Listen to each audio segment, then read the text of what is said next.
Welcome to Programming with Swift. In today's lesson, we are going to learn how we can build to iOS 12 and below with Xcode 11.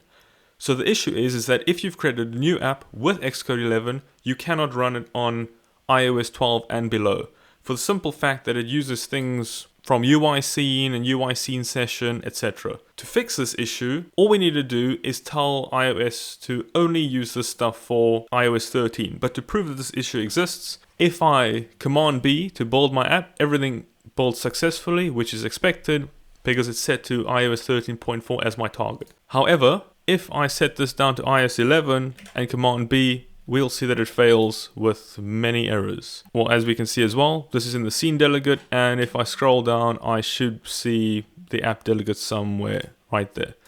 Okay, so now that we know where the issues are, let's fix them. The first issue is we just need to add the available attribute to our scene delegate for iOS 13.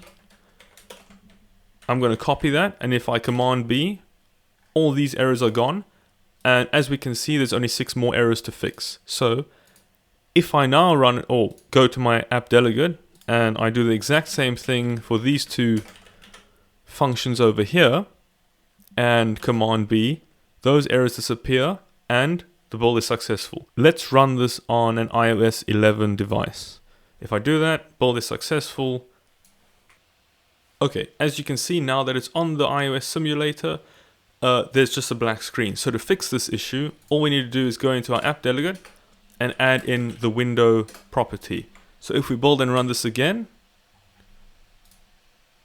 let's see, it build successful still, and we get the hello label which I've added in to the main storyboard. To prove that this also works on iOS 13, I'm just going to start up a new simulator. Let's do the iPhone 11 Pro.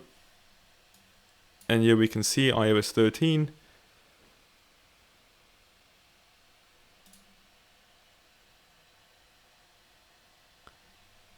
And there we go. It shows the hello label as well. If you found this tutorial useful or helpful, please leave a like and subscribe. And I'll see you in the next video.